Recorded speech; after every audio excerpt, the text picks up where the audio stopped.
یہ میری خوش قسمتی کہ میں حضور کا امت ساری زندگی اس کا شکریہ ادا کرتا رہوں تو کہ شکر ادا ہم حضور کی امتی نبی انتظار کرتے رہے، نبی منتظر رہے۔ حضرت خلیل اللہ کی بارگاہ میں پکار رہے ہیں، ربنا وابعث فیہم رسولا، مالک رسول بھیج دے۔ کوئی کہتا ہے لیسا بفظ ولا بغلظ، وہ ترشرو نہیں ہوگا، سخت مزاج نہیں ہوگا، ماتھے پہ شکنے لانے والا نہیں ہوگا، وہ پیار بانٹنے والا ہوگا، بس وہ آیا جا رہا ہے۔ حضرت عیسیٰ نے تو نام بھی بتا دیا نا، مبشرم برسول یاتی من بعد اسمہ احمد، لوگوں میں جا رہا ہوں، چلو نام بھی بتا دیتا ہوں، میرے بعد جو آنے والا اس کا نام احمد ہوگا۔ نبی انتظار کرتے رہے، 12 نبیوں نے انتظار کیا حضور کی امت میں ہونے کے لیے، تمنا کی۔ نستورہ راہب انتظار کرتا رہا، بحیرہ راہب انتظار کرتا رہا۔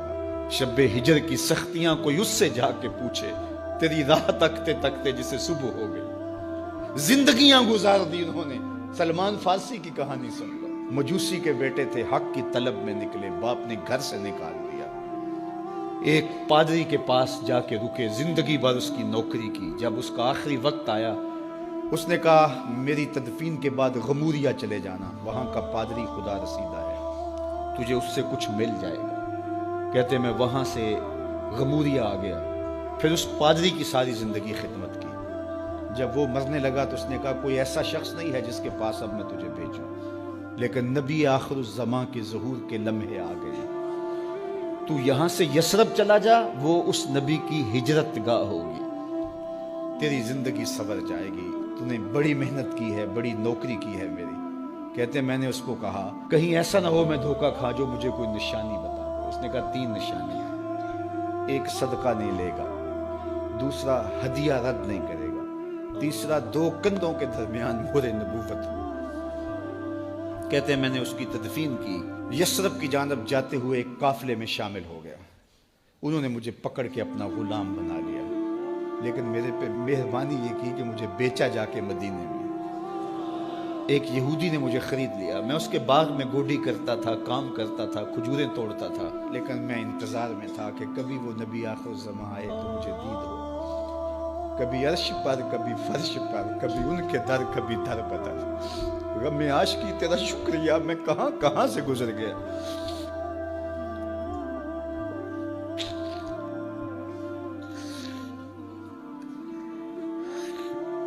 کہتے ہیں ایک دن میں اپنے باغ میں کھجوریں توڑ رہا تھا کہ ہواؤں میں مستی پیدا ہو گئی اور ہر سمت سے طلع البدر علینا کی صدائیں گونجنے لگیں۔ میں سمجھ گیا کہ وہ لمحے آ گئے، میں نے چھلانگ لگا دی اور دوڑ پڑا۔ میرے آقا نے سمجھا شاید غلام بھاگ گیا، اس نے دوڑ کے مجھے پکڑ لیا۔ میں نے اس کو کہا کہ میں نوکر تیرا ہی ہوں، لیکن دل نوکر کسی اور کا ہے، میں بھاگوں گا نہیں، مجھے جانے دے۔ میں کچھ کھجوریں لے گیا تھا صدقے کی نیت سے، جا کے حضور کو پیش کی۔ آقا کریم نے فرمایا ہم نبی صدقہ نہیں لیتے۔ کہتے ہیں نشانی ایک پوری ہو گئی، کہتے ہیں کہ میں کچھ دنوں کے بعد اور کھجوریں لے گیا اور میری نیت ہدیہ کی تھی، میں نے پیش کی، حضور نے قبول فرما لی۔ لیکن میں بھی کہتا تھا تیسری نشانی بھی پوری ہو لے تو پھر مانوں گا، اور وہ کیا تھی؟ 2 کندھوں کے درمیان مہر نبوت۔ کہتے ہیں ایک دن حضور میرے باغ میں آئے اور آقا کریم نے اپنے مبارک کندھے پہ چادر رکھی ہوئی تھی اور چادر کی اوٹ میں مہر نبوت چھپی ہوئی تھی، اور میں پیچھے ہو کے دیکھتا تھا، اور میری آرزو یہ تھی کہ کوئی تیز جھونکا ہوا کا آئے اور چادر ہٹ جائے اور میں مہر نبوت کی زیارت کر لوں۔ حضور میرے ارادہ قلب سے آگاہ ہوئے، فَأَلْقَى إِلَيَّ رِدَاءَهُ، حضور نے چادر اتار کے میری جانب پھینکی اور پھر ایسے رخ کر کے فرمایا انظر الی ما امرت بہ، اس پادری نے جو بتایا تھا دیکھ لے آ کے۔ تو کہا میں نے دیکھا کہ حضور کے دو کے درمیان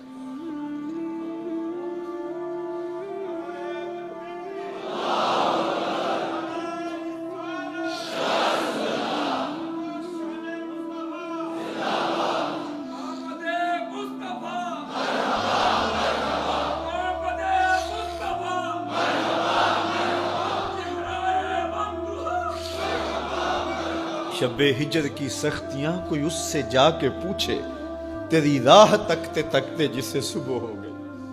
ہم نے تو کوئی انتظار نہیں کیا نا، ہم نے تو کوئی دکھ نہیں سہا، ہم سوئے تھے مقدر جاگ اٹھے.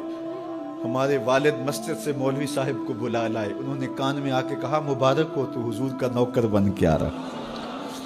میرے والد گرامی ایک شعر جھوم کے پڑھا کرتے تھے, محمد جانے جانا ہے پیغمبر ہو تو ایسا ہو, رسولوں کی بشارت سے مبشر ہو تو ایسا ہو, امر توقیر کا سب کو موکر ہو تو ایسا ہو, کیا ہم کو غلام ان کا مقدر ہو تو ایسا ہو.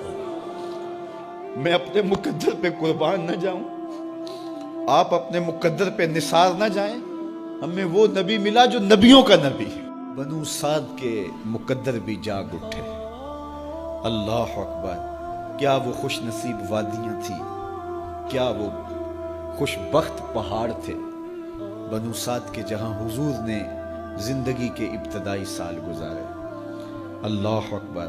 حضرت حلیمہ سعدیہ کہتی ہیں جب میں حضور کو گھر لے گئی تو میرے گھر میں روشنیاں آ گئیں. باقاعدہ عورتوں نے کہا حلیمہ تو اتنی امیر ہو گئی ہے رات کو بھی دیا نہیں بجھاتی. بڑے امیر کبیر گھرانوں میں بھی رات کو لوگ دیا بجھا دیا کرتے ہیں, لیکن تو اتنی ہی امیر ہو گئی ہے کہ رات کو بھی تیرے گھر کا دیا نہیں بجھتا. تو حلیمہ سعدیہ نے کہا آؤ میں تمہیں بتاؤں میرے گھر میں دیا کون سا روشن.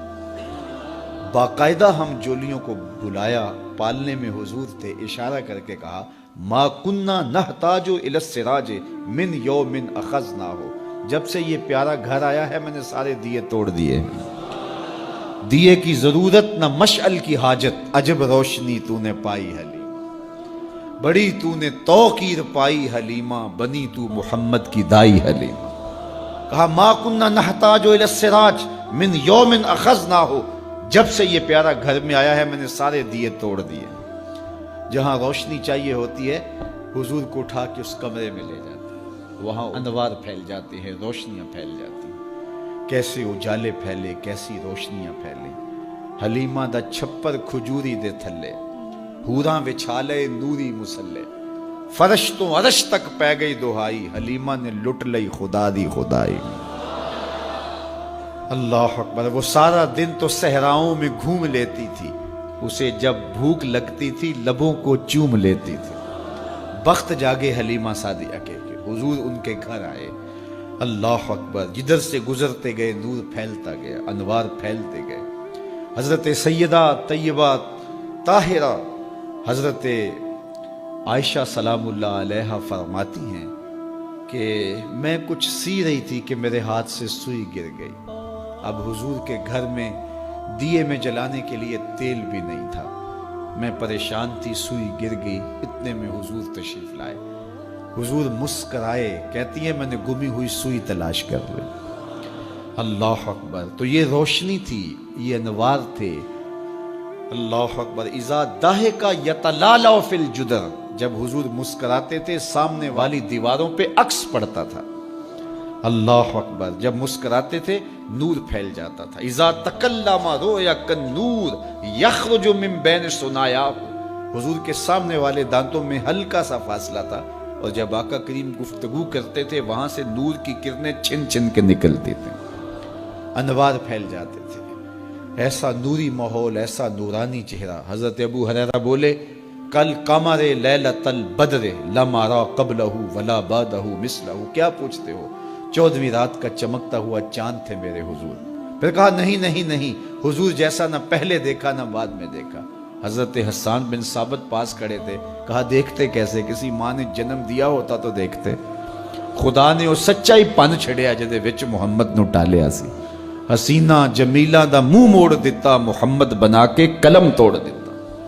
مثل او در عالم امکان متصور نیست. حضرت شیخ مجدد کہتے ہیں حضور کی مثل بزم عالم میں ممکن ہی نہیں ہے, ہو ہی نہیں سکتا. اور اقبال کا لہجہ بھی دیکھیے, رخ مصطفیٰ ہے وہ آئینہ کہ اب اس سا دوسرا آئینہ, نہ کسی کی بزم خیال میں نہ دکان آئینہ ساز میں. تو وہ پیکر تراشا, وہ پیکر تراشا, مکھ چند بدرشا شانی ہے, متھے چمک دی لاٹ نورانی ہے, کالی زلف تیک مستانی ہے, مخمور رکھی ہن مد بھریاں. کیسا جمال دیا, کیسا حسن دیا. اچھا بریلی کے امام سے بھی پوچھ لیجئے. اللہ اکبر. بل بل نے گل ان کو کہا, کمری نے سروے جاں فضا. بلبل کی منتہائے پرواز تو یہی ہے نا، کسی کو پھول کہتے۔ بلبل نے گل ان کو کہا، کمری نے سروے جاں فضا، حیرت نے جھنجھلا کر کہا یہ بھی نہیں وہ بھی نہیں۔ خورشید تھا کس زور پر، کیا بھر کے چمکا تھا قمر، بے پردہ جب وہ رخ ہوا یہ بھی نہیں وہ بھی نہیں۔ وہ حسن دیا وہ جمال دیا اللہ نے اپنے